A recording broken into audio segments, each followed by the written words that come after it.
পবিত্র আল কোরআন মাজিদে সবচেয়ে বেশি ব্যবহৃত যে শব্দ এসেছে প্রায় 10,000 বারেরও বেশি, তার নাম দমির, অর্থাৎ সর্বনাম। কোরআন মাজিদ কিংবা আরবি ভাষায় দমির দুইভাবে ব্যবহৃত হয়েছে। দমির মুনফাসিল মুক্ত সর্বনাম, দমিরে মুত্তাসিল সংযুক্ত সর্বনাম।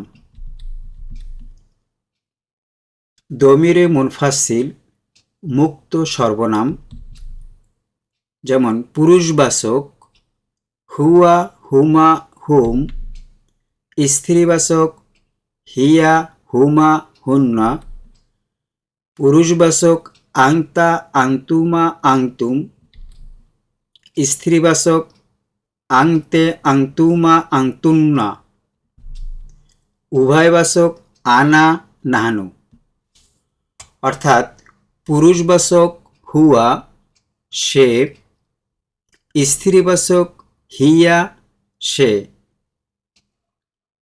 পুরুষবাচক হুমা, স্ত্রীবাচক হুমা, স্ত্রীবাচক এবং পুরুষবাচক উভয় ক্ষেত্রেই হুমা ব্যবহৃত হয়, তারা দুজন। হুম তারা পুরুষবাচক ক্ষেত্রে, স্ত্রীবাচক শব্দে হুন্না তারা। পুরুষবাচক আংতা তুমি, আন্তুমা তোমরা দুজন, আন্তুম তোমরা। স্ত্রীবাচক শব্দে আন্তে, পুরুষবাচক শব্দ আন্তা, স্ত্রীবাচক শব্দে আংতে অর্থাৎ তুমি। তারা দুজন আন্তুমা পুরুষবাচক শব্দ এবং স্ত্রীবাচক শব্দ উভয় সমান, আন্তুমা, আন্তুমা। পুরুষবাচক আন্তুম, স্ত্রীবাচক শব্দে আন্তুন্না। আবার উভয়বাচক শব্দ ব্যবহৃত হয় আনা, নাহনু।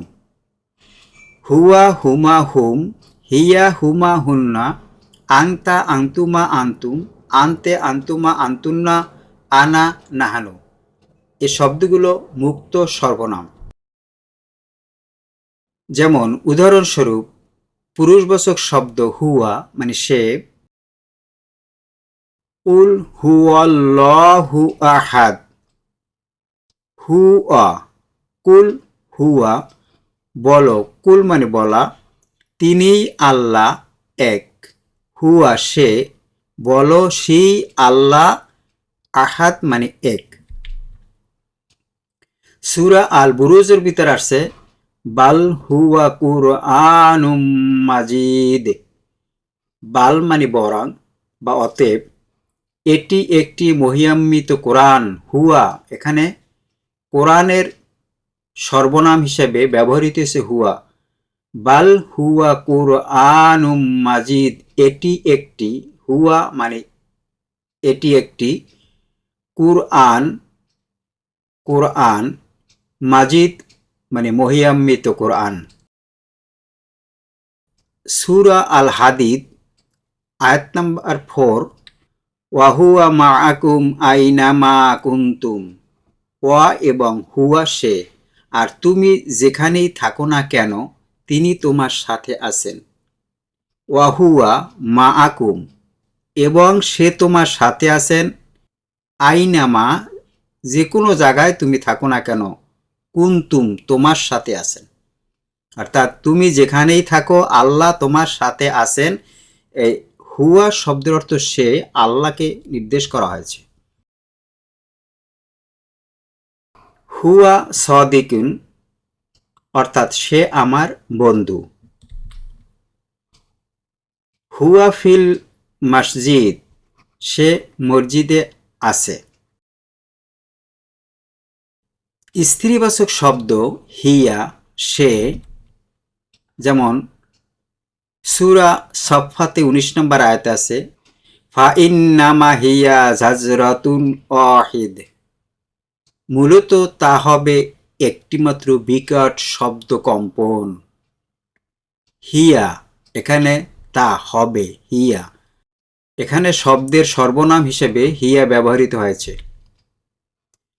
সূরা আন-নাজিয়াত আয়াত নাম্বার ৪১, ফাইন্নাল জান্নাতা হিয়াল মাওয়া, কারণ প্রকৃতপক্ষে অতএব ইন্না নিশ্চয়ই, ফাইন্নাল জান্নাতা জান্নাতি হিয়া মানে অর্থাৎ জান্নাতের সর্বনাম হিসেবে হিয়া ব্যবহৃত হয়েছে। মাহওয়া মানে আশ্রয়স্থল। হিয়া তাতাহাদ্দাসু বিশাকলি জামিল, সে সুন্দরভাবে কথা বলে। হিয়া সে সর্বনাম হিসেবে ব্যবহৃত হয়েছে। হিয়া তবিবাতুন মাহিরা, তিনি একজন দক্ষ ডাক্তার। সংযুক্ত সর্বনাম পুরুষবাচক হু হুমা হুম, স্ত্রীবাচক হা হুমা হুন্না, পুরুষবাচক কা কুমা কুম, কে কুমা কুন্না, ইয়া না। হু হুমা হুম, হা হুমা হুন্না, কা কুমা কুম, কে কুমা কুন্না, ইয়া না। এই শব্দগুলো শব্দের সাথে মিশে বাক্য তৈরি করে। যেমন হু,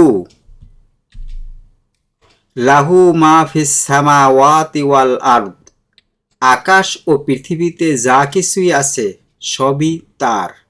সূরা হাশরের ২৪ নম্বর আয়াত।